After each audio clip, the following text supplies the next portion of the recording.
Hi hello welcome to our YouTube channel. రీసెంట్గా international వైడ్గా mind block చేసిన ultimate dark crime థ్రిల్లరే across the furious see.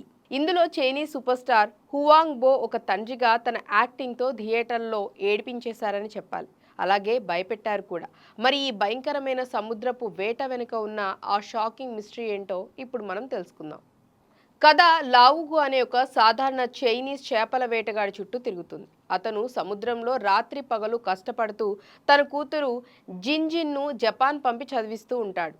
తన కూతురే తన సర్వస్వం అని నమ్ముతాడు. కానీ ఒకరోజు జపాన్ పోలీసుల నుండి అతనికి ఒక ఫోన్ వస్తుంది. జిన్జిన్ ఒక అపార్ట్మెంట్లో దారుణంగా 17 సార్లు కత్తితో పొడవబడి రక్తం మడుగులో చనిపోయిందని తెలుస్తుంది. జపాన్ చేరుకున్న లావుగు కూతురి శవాన్ని చూసి తట్టుకోలేక పిచ్చోడైపోతాడు. జపాన్ పోలీసుల ఇన్వెస్టిగేషన్లో జిన్జిన్ బాయ్ ఫ్రెండ్ అయిన లీ కియాంగ్ పై అనుమానం వ్యక్తమవుతుంది. లీ కియాంగ్ ఒక ధనవంతుల బిడ్డ మరియు సైకో ప్రవర్తన ఉన్నవాడు.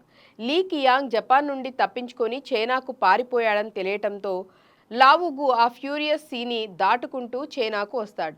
లీ కియాంగ్ తల్లి జింగ్ లాన్ చాలా పవర్ఫుల్ ఉమెన్. ఆమె తన కొడుకు తప్పు చేశాడని తెలిసినా అతన్ని లావుగు నుండి కాపాడటానికి తన పవర్ని వాడుతుంది.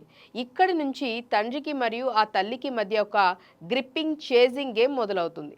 సినిమా మధ్యలోకి వచ్చేసరికి కథ కేవలం ఒక నార్మల్ మర్డర్ మిస్టరీలా కాకుండా సైకలాజికల్ డ్రామాగా మారుతుంది. లీ కియాంగ్ ఎంతటి వికృత మనస్తత్వం ఉన్నవాడో లావుగూకి అర్థమవుతుంది. లీ కియాంగ్ గతంలో పెంపుడు జంతువులను చంపటం, చిన్న చిన్న విషయాలకే హింసాత్మకంగా మారటం లాంటివి చేస్తూ ఉండేవాడు.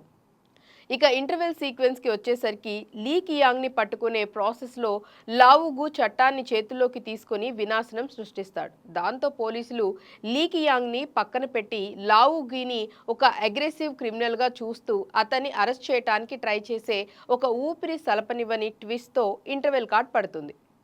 సెకండ్ హాఫ్లో డైరెక్టర్ కావో బావోపింగ్ విజువల్స్తో మాయ చేశారని చెప్పాలి. ఒక పెద్ద తుఫాన్ నగరాన్ని ముంచెత్తుతున్న సమయంలో లావుగి లీ కియాంగ్ని పట్టుకొని ఒక పాత గిడ్డంగిలో బంధిస్తాడు.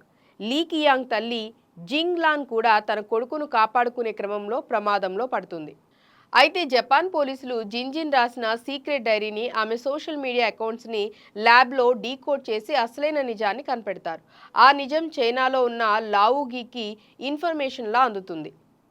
క్లైమాక్స్లో వచ్చే ట్విస్ట్ ప్రేక్షకుడికి మైండ్ బ్లాక్ అవటమే కాదు, గుండె పిండేస్తుందనే చెప్పాలి. నిజానికి లీ కియాంగ్ జిన్జిన్ని చంపలేదు. జిన్జిన్ చిన్నప్పటి నుండి తండ్రి లావుగు యొక్క అతి జాగ్రత్త, మిలిటరీ లాంటి ప్రవర్తన మరియు ఆమెపై చూపించిన అస్సలైన ప్రేమ వల్ల తీవ్రమైన సైకలాజికల్ డిజార్డర్తో బాధపడుతూ ఉంటుంది. ఆమెకు ఎవరైనా తనను అమితంగా ప్రేమించాలి, తన కోసం ప్రాణాలు ఇచ్చేయాలి అనే పిచ్చి కోరిక ఉంటుంది. లీ కియాంగ్తో లవ్లో ఉన్నప్పుడు కూడా ఆమె అతని ప్రేమను పరీక్షించడానికి తనను తాను గాయపరుచుకుంటూ ఉండేది. ఆ రోజు రాత్రి లీ కియాంగ్తో గొడవ జరిగాక లీ కియాంగ్ భయపడి రూమ్ నుండి వెళ్ళిపోయాక జిన్జిన్ తనపై తానే 17 సార్లు కత్తితో పొడుచుకొని ఆత్మహత్య చేసుకుంటుంది. చనిపోయే ముందు కన్ఫ్యూజన్లో ఆ రక్తంతో ఒక చిన్న బొమ్మను గీస్తుంది. ఈ నిజం తెలిసాక లావుగు కుప్పకూలిపోతాడు. తన కూతురు కోసం రాత్రి పగలు కష్టపడి డబ్బు సంపాదించాడు, కానీ ఆమెకు కావాల్సిన కనీస ప్రేమను, మానసిక సపోర్ట్ను ఇవ్వలేకపోయానని, తన వల్లే తన కూతురు సైకోలా మారి చనిపోయిందని గ్రహిస్తాడు.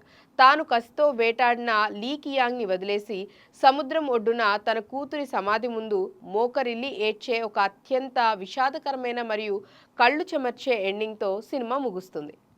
సో ఇదండి Chinese masterpiece thriller across the furious sea cinema పూర్తి డీటెయిల్స్. ఎలా అనిపించిందో కామెంట్స్లో చెప్పండి. అండ్ అలాగే ఏ సీన్ మీకు బాగా నచ్చిందో కూడా కామెంట్ చేయండి. ఈ వీడియో నచ్చినట్లయితే ఛానల్ని లైక్ చేయండి, షేర్ చేయండి, సబ్స్క్రైబ్ చేయటం మర్చిపోవద్దు. బాయ్.